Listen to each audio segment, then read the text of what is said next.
नमस्कार मित्रांनो, तुम्हा सगळ्यांचं काव्यमनच्या आजच्या या नवीन भागात खूप मनापासून स्वागत आहे। मित्रांनो, आजची जी कविता आहे ती फार सोपी साधी आहे, म्हणून मी अजिबात प्रस्तावना देण्यात वेळ घालवणार नाहीये। कवितेचं नाव आहे सुरमई आणि लेखक कवी किरण लेले यांनी लिहिलेली ही कविता आहे। बाईच्या कविता या पुस्तकातली त्यांची ही कविता आहे आणि फार म्हणजे अगदीच मनाला भिडणारी कविता आहे। याचा अर्थही मला सांगावा लागणार नाही याची मला खात्री आहे आणि तुम्हाला ही कविता नक्की आवडेल याची सुद्धा मला खात्री आहे। कवितेचं नाव आहे सुरमई आणि अजिबातच वेळ न घालवता मी आता कविता सादर करते। सुरमई, लेखक कवी किरण लेले। तुम्हाला सुरमई माहितीये? अगदी बरोबर, चवदार रसरशीत सुरमई कोणाला माहित नसणार आहे। पण ह्याच सुरमई विषयी तुम्ही आणखी काहीतरी सांगू शकाल? अरे, तुम्हाला तर सगळंच माहितीये की।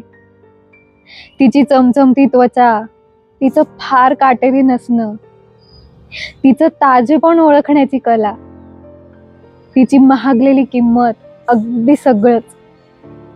आता आणखी काही विचारलं तर तुम्ही सांगालही कदाचित। तिला काय केलं म्हणजे ती जास्त चवदार होते, तिला एखाद्या पार्टीत कसं सर्व करावं ते, आणि खाण्यापूर्वी तिला कसं मुरवत ठेवावं ते। पण म्हणून तुम्हाला सुरमई विषयी सगळंच माहिती आहे असं जर तुम्हाला वाटत असेल तर ते खूप चूक आहे।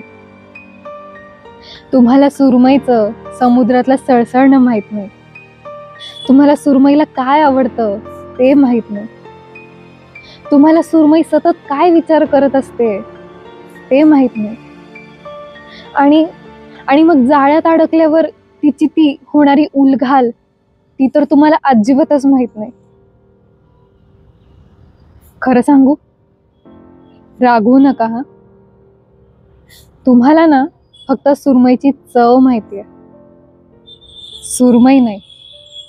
आणि हे जे सगळं सुरमईच्या बाबतीत आहे ते अगदी तेच एका बाईच्याही बाबतीत आहे, ते अगदी तेच एका बाईच्याही बाबतीत आहे।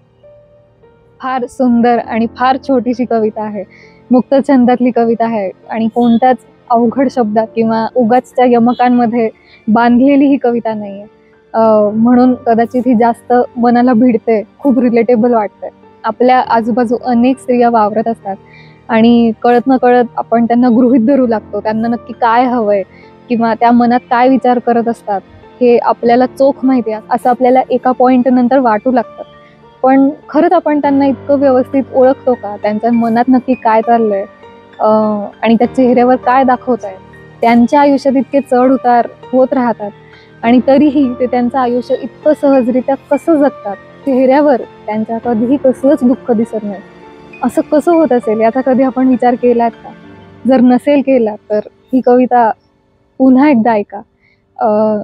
खूप एक छोटासा दडलेला मेसेज आहे, तो तुम्ही समजून घ्या आणि इथून पुढे आपल्या संगतीत असलेल्या स्त्रियांना गृहीत धरण्यापेक्षा त्यांना समजून घेण्यासाठी एक पाऊल पुढे जाऊ शकतो का आपला, याच्यासाठी प्रयत्न करा। आजची ही कविता तुम्हाला कशी वाटली ते तुम्ही नक्की कळवा। सादरीकरण कसं वाटलं तेही नक्की कळवा। मराठी कविता, मराठी साहित्य लोकांनी वाचावं त्यासाठी मी काव्यमन आणि कथाकथन असे 2 उपक्रम खूप मागे सुरू केले आणि त्यांना तुम्ही खूप भरभरून प्रेम दिलं, साथ दिलीत, अजूनही देत आहात। या माझ्या चॅनलवरती अनेक अशा सुंदर मराठी कवितांचे, कथांचे व्हिडिओज आहेत।